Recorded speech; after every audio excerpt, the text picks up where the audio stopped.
welcome to the Justice Plan TV show and podcast. I am your host, Christine Innes. I am so delighted to be stepping into this role and to kickstart off this year with an incredible podcast. And I am so excited to welcome the very beautiful Amy to the show. Welcome, lovely, for being here as our first episode for the year. Hello, everyone. Thanks so much for having me, Christine. I am so excited because honestly, I love weddings. I love. I just think people who work in the wedding industry, you have the best job because you get surrounded by love like literally every single day. And I really would love for you to share a little bit about yourself, and then we're just going to dive into some really beautiful conversation today. Okay, no problem. So, my name's Amy Chan, and I've been in the industry for over 20 years. So how it started was back in the days I was studying nursing, and that didn't go to plan because it was just a little bit too sad for me. So I ended up going into beauty therapy, uh, graduated, and they asked if I could go back and teach, but then I thought I want a little bit more for myself.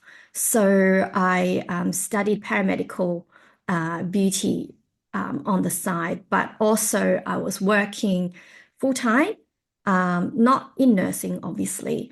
I was teaching beauty, but on the side, I was also doing makeup. So how that started, um, pretty much just having friends asking me if I could do an eyebrow for them, or lipstick or whatever it is that they wanted.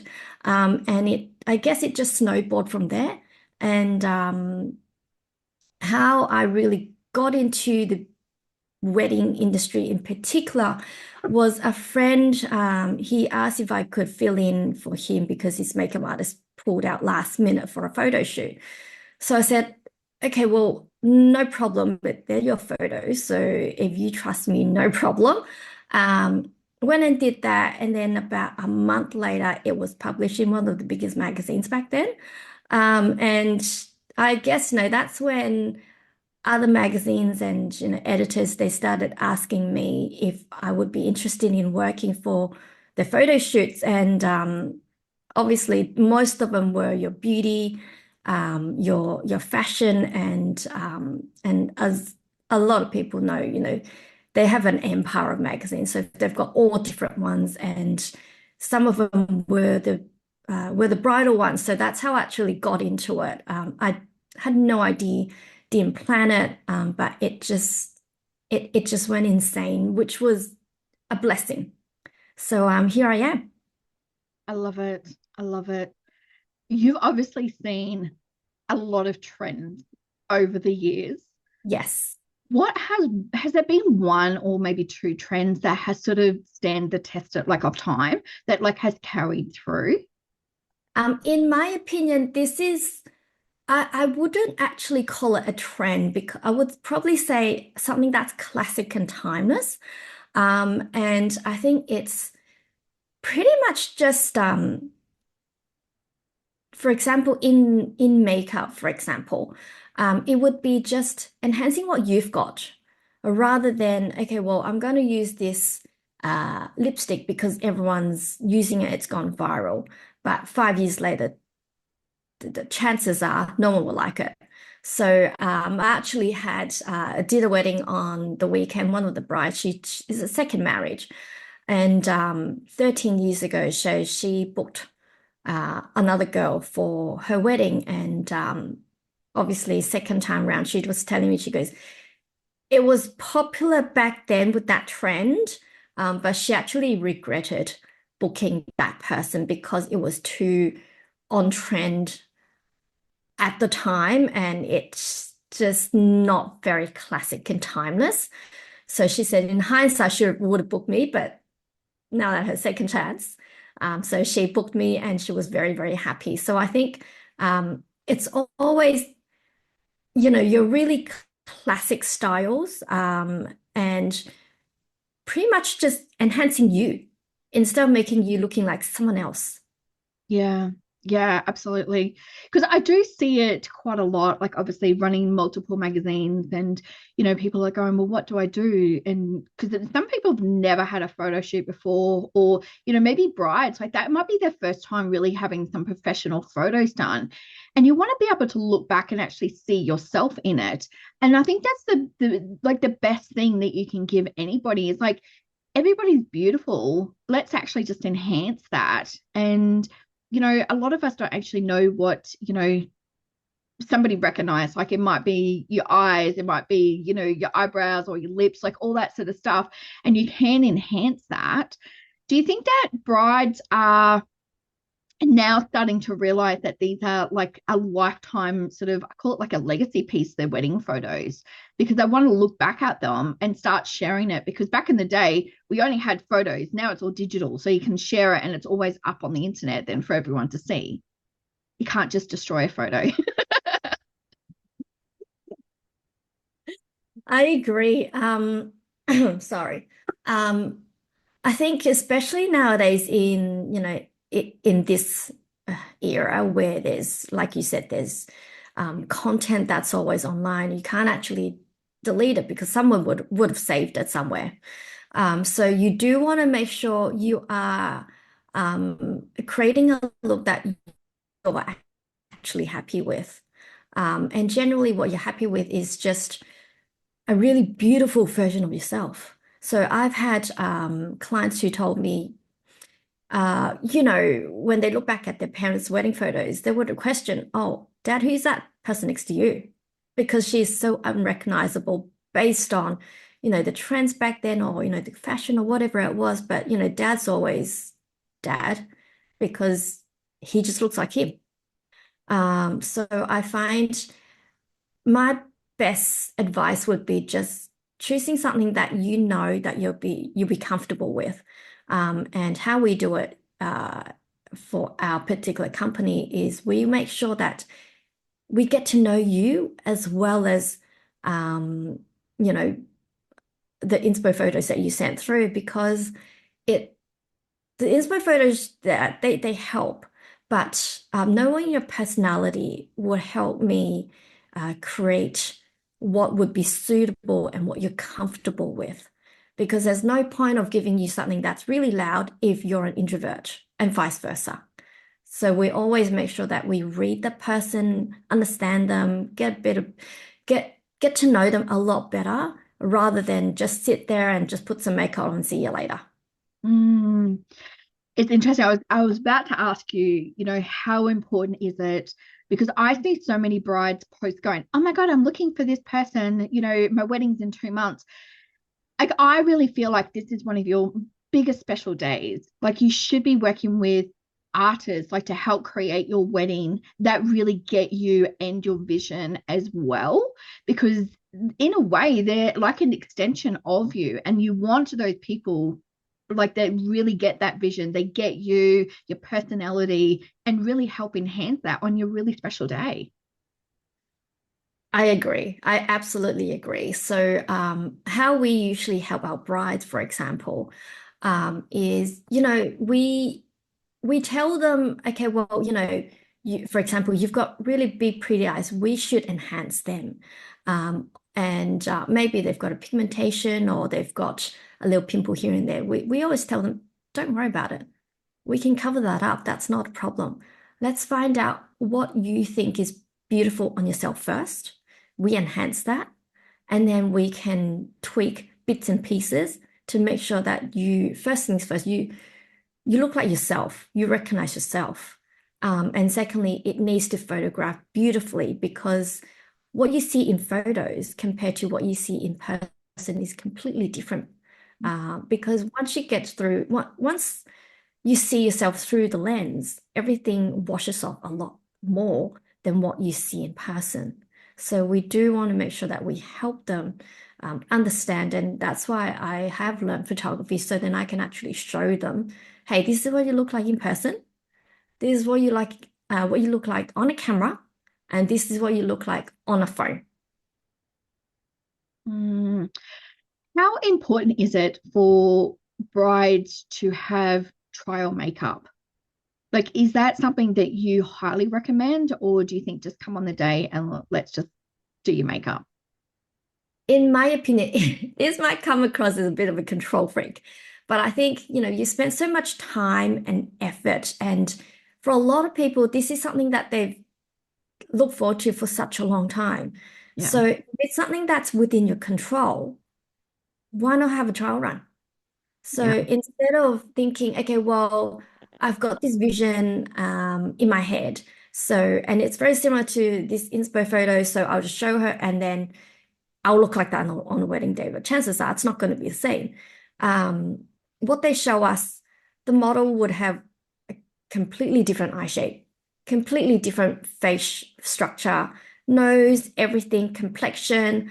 And sometimes I find a lot of AI photos have been creeping up on Pinterest and the internet. So for the untrained eye, they don't actually know. They just think, oh, she's really pretty. I like that makeup. But really, what we're actually attracted to is the prettiness of the person rather than, the eyeshadow or whatever it is. So we always make sure that we tell them if it's within reason, within your budget, you do need to really consider really having a trial because chances are you don't really get to try on your wedding day. yeah. So it's just we do whatever you say, but it's really just making everything a little bit more realistic, and just matching your expectation. So that's why the trial is so important. And also, we always try and tell people just, after your makeup trial, go and get some photos done, Mm. ideally with your photographer or a photographer, just so you know what it looks like in a professional photo and how it looks like at different times of the day.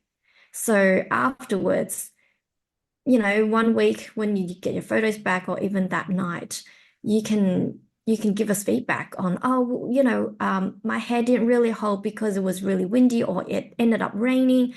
And then we can tweak it. We can talk about, okay, right. So if A doesn't work, let's try B. What do you think? And we discuss. So then on the wedding day, there's no surprises and there's no unrealistic expectations that's set.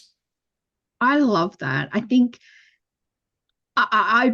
I'm in complete agreement with everything that you just said because I think like every single aspect of your wedding day, you should be having a trial.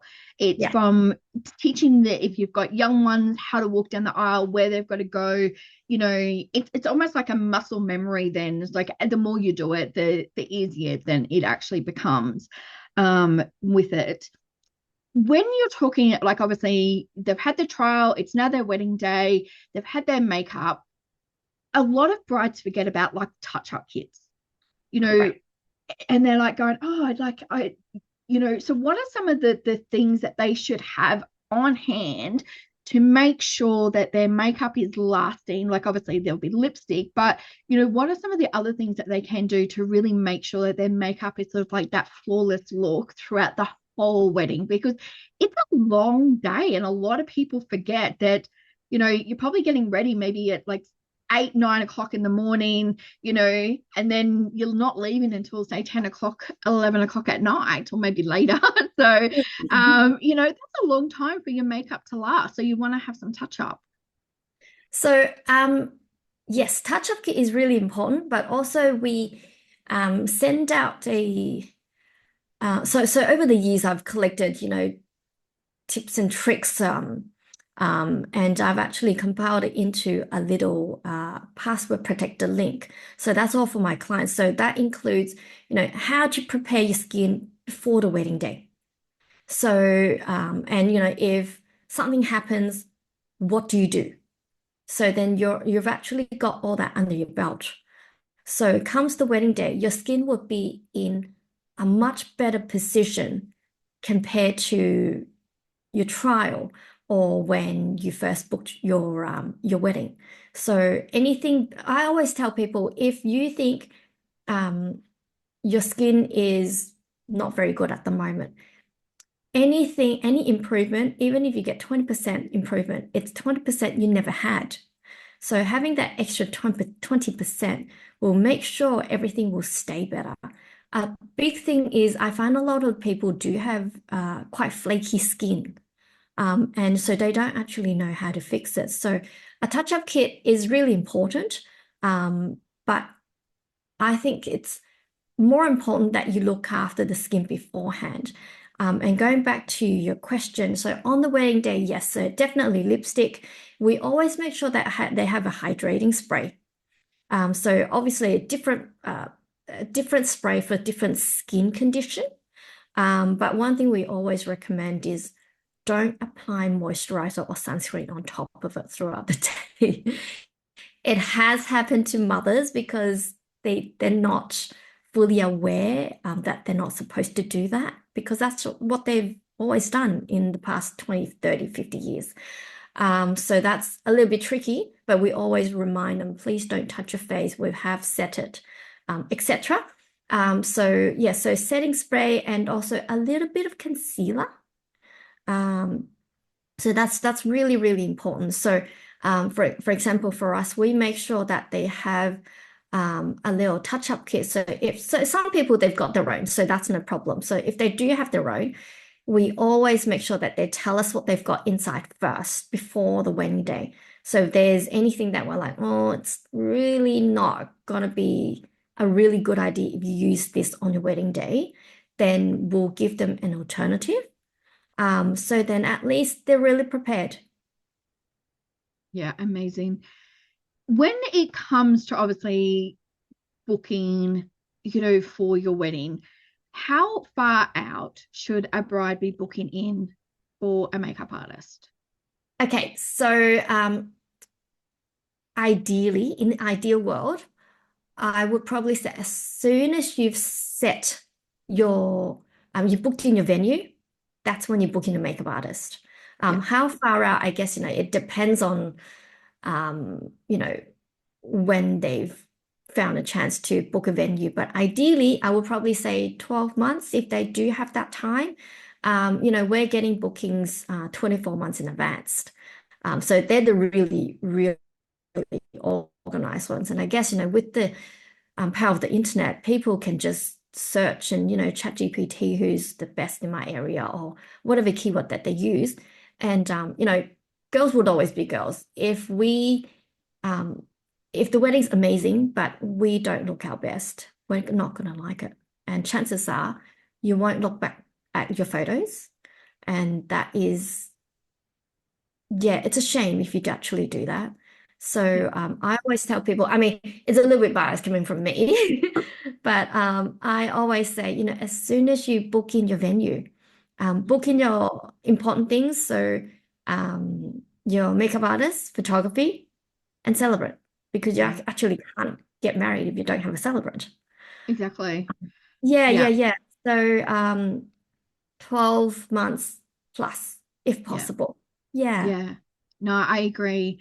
And I think also too, like there's when like obviously the wedding venue. So sometimes you've got to wait, to be able to find that right spot and date. So then obviously you do have a little bit more time with it. So yeah, we've got actually a list that we're putting together for brides to actually show like these are like when you should be booking things out, because I think it's really important. Like we sort of, it is an event. Like your wedding, you need to treat as an event. So there's certain things that you need to book in with it. And obviously, each venue is going to have different requirements. Makeup artists, hair people, like, everyone's got different requirements. So I always say, like, just check with those vendors as well, because everyone's got different criteria for it. What is one of the things that you love most that has kept you in the wedding industry? I think that number one would definitely be just family and the love. Seeing that every single time when I see a bride getting married, I actually do get a bit teary because I can see them going into a new chapter that they've been really looking forward to, and just seeing the parents cry. and just get quite emotional. I think about, you know, my wedding day, or, when my daughter, one day when she gets married, I can actually feel that already. And unfortunately, I cry every single weekend. The joys of the job. Beautiful. It's just the Yeah, most beautiful thing. yeah. And for me, I sometimes think, okay, well, that's not a bride married off, and I feel like, okay, well, my job's done. She's happy now. Mm, But it's just the love. It yeah, could be the love between the bride and the groom, or the love between all the family members. yeah. Yeah, Yeah, absolutely. I'm a sucker for a good wedding. Like honestly, I love it so much. Yeah, just hearing how they met, like their plans that they've got. Like it's just such a beautiful and exciting time, I um, agree. as well. What would be your one tip? So for all the brides watching this, what would be the one tip that you would love for them to know to help them plan their wedding?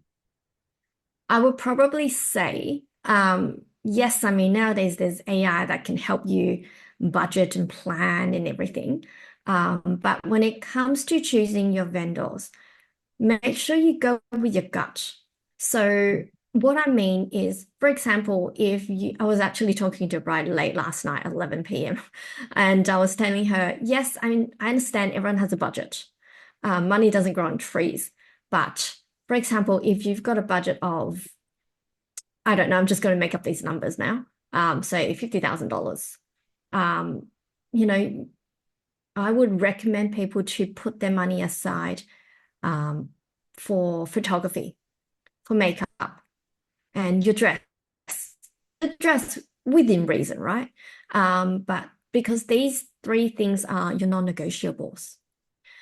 So, in hindsight, you might think, okay, well, if I spent that extra $200 or $500 on the vendor that I really, really liked, there would be no regret. But a lot of people understand, like I said, budget is a big thing, and that's just life. But see if you can cut down on other areas, so then you're not going to go over budget or go over budget too much. But yes, I always say go with your gut. Unless the vendor that you like is three times the price of everyone else, then yes, obviously.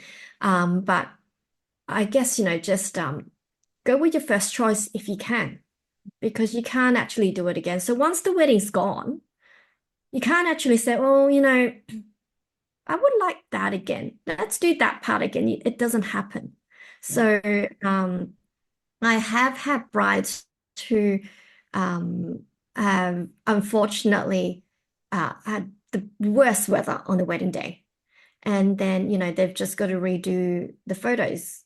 And their stress level is a little bit different, but the emotions are different as well because they've had the wedding now. So they're a little bit more chill, but then they're in love, but not in the moment smitten, if that makes sense. So Yeah. I always say, um, just choose your first option. Yeah. Yeah. Yeah, Yeah, absolutely.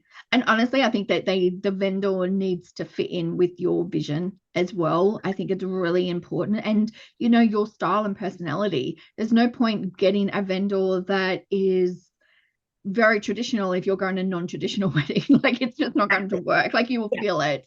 So yeah, definitely do that. If we talk like on a business aspect as well, sure. because I think there's a lot of wedding vendors out there, and they're sitting there going, oh, should I not go into weddings? What's the one thing that you've learned stepping into like being a wedding vendor that you wish that you had knew like earlier on in your journey?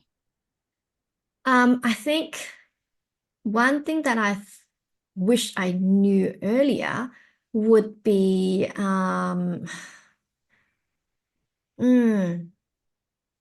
I'd probably say have realistic expectations. For example, I mean, I can only speak for myself, but I'm a perfectionist. So if the eyebrow's not done to what I think is perfect, I would say, okay, well, sit back down in the chair. Yeah. And we'll fix it, whatever it is. But I think, you do need to have realistic expectations. And also you one thing I have learned that's really, really important would be it's that person getting married, not me. I have to make Yeah. sure that person is happy. Yeah. So, I can give them my 2 cent input. But at the end of the day, if they still think, okay, well, I want red lipstick, for example. Mm. But maybe it's a different shade of lipstick that I think that might suit them. But if red is what they like, Yeah. red is what they get. Yeah. Yeah. Absolutely. Oh my goodness. I think, like, honestly, I love your work. I love what you're doing. I love how you approach everything, especially when it comes to brides, with it. I would love to know, what do you see in the wedding industry, especially in, hair and makeup going forward, that brides are going to start wanting to introduce? I would probably say nowadays it's not so um, heavily filtered. Yeah. So more real, and I'm sure on Instagram and TikTok, for example, it's not your very polished, perfect photo anymore.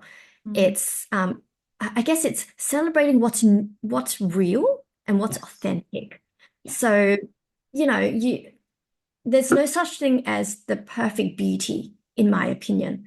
Yeah. Especially nowadays, you might have, you know, um, patches on your face, and that's a birthmark, and that can also be beautiful. But back then, no, oh no, you've got to cover that. How dare you have that showing? But I think it's just embracing your individuality, embracing your own beauty. I think this is definitely a lot more important and definitely a lot more acceptable compared to before. Um, and a lot of people do understand, well, this is me. My hair cannot do that, and I'm not going to force it. So accepting who they are, Yeah. I think it's a it's a really big positive change. Yeah, absolutely. Like, don't try and do a curly hair for me because it just doesn't work. So, like, I love that, because I think so many people, like, we've just got to remember, like, this is you getting married. It's not your mom, it's not your best friend, like, it's Correct. your wedding. So focus on what you're after, focus Yes. on your beauty and your unique gifts, to bring that out. So thank you so much for being on the show. Like, honestly, this has been amazing. And thank you for being the very first episode for this year. I would love to ask you for just questions that we ask all of our guests across our different podcasts, just to get to know you a little bit on a personal level. Do you have Sure. a favorite motivational quote? Favorite motivational quote, I would probably think, okay, well, there's a few, but um, okay, there's one thing I always remind myself. If it doesn't add value to your life, to your work, or to your sanity, forget about it. Oh, yes. Oh my goodness. Yes. So much so. I love that so much. Do you have like a favorite book that you read, or even a favorite movie that you go back to? Favorite book, at the moment, I've just started reading all about love. So far it's been very interesting. And favorite movie, I would probably say, um, God, there's so much. I'm a sucker for chick flicks Same. and cartoons. I don't like scary movies. Yeah, Um, me neither. Like, what's the point? why would you want to make yourself so scared to Yes. the point you can't sleep? Mm-hmm. Oh God, movie. I would probably say, um, God. Um, um, um, um. Oh, you really got me there. That's okay. We can come back to that one. That's all right. Is Yeah. there an inspirational person that we should all be following? An inspirational person. Um, Lately I've been listening to Mel Robbins. Yes. Yes, and Yeah. oh, this other girl, Sadia Khan. Oh, yes. Yes. She's on point and Yeah. she's no bullshit. Yeah. And I like how she thinks and how she I guess analyzes. So she's a psychologist. So I've been listening to, their podcasts here and there, bits and pieces, and I find it really helps. Yeah. For example, for Mel Robbins, her she always talks about, okay, if they want to do it, just let them. Yeah. You can't help them, just let them. No, exactly. Yeah. Yeah. Yeah. It just saves all the drama. Like, and especially, as a perfectionist, I don't know about you. Like, for me, I also overthink. So it's almost like that has literally allowed dull down the overthinking, just going, oh, well, I'll just let them. Like, that's okay. No problems. Like, Exactly. yeah, with it. Who should we have on the podcast next? Who should it have? I would probably say, um, I think a wedding planner that has understanding in Asian culture. Yeah. Because there's Yeah. a lot of weddings that's a hybrid that there's a lot of hybrid weddings nowadays, and a lot of people actually don't know what to do. Mm, Having a wedding planner who actually knows all these things would be very, very helpful because I actually always get asked. So I said, okay, well, just speak to this person, yeah. and she'll be able to help you. Yeah. Yeah, Yeah. I'm just going to go back because I normally would end the show here, but I want to ask you one question just on that one there. yeah. How important is it that, a lot of brides are sort of skipping tradition, but I also feel that, you know, tradition also brings back the classic, essence of weddings as well. Yes. I think. Nowadays, I mean, yes, I mean, people want to be on trend or, doing things differently. I understand that part. But I think Yeah. at the end of the day, tradition to me is making sure that, you're really going stripping down to your core basic stuff. Um, you know, Flowers don't need to be insane. You don't need things to be hanging off the ceiling, things like that. They need to come back to the core meaning what was the whole purpose of having the wedding? Yeah. Celebrating love between the two. Yes. Yeah, so anything on top of that is a bonus. Mm, So don't go overboard about, okay, well, it needs to be this color. It needs to have that. It needs to be placed in a certain way. Just back to your basics. And yeah. if in doubt, I always tell people just look at royal weddings. They're always classic because they know 50, 100, 200 years down the track, people would still be looking at it. So if you have it too trendy, um, then it's probably not a good idea. Yeah. Yeah. Yeah. Oh, I love that so much. I love it. Yeah. Like honestly, I just feel like we're so in alignment with everything, like when it comes to weddings, which I adore, and like I'm always open to hear other people's opinions as well. So that's why I love doing the show. Thank you so much for being here and to share your gifts with our audience. We're going to pop all the details of how people can reach out to you. If you've got any comments, make sure you leave them below. But Amy, thank you so much for being on the show today. Thank you so much for having me, Christine. And thank you to everyone who is joining in for this episode. We are so, so grateful for every single one of you. And then just remember that love is love and to celebrate love every single day. Love and light to you all.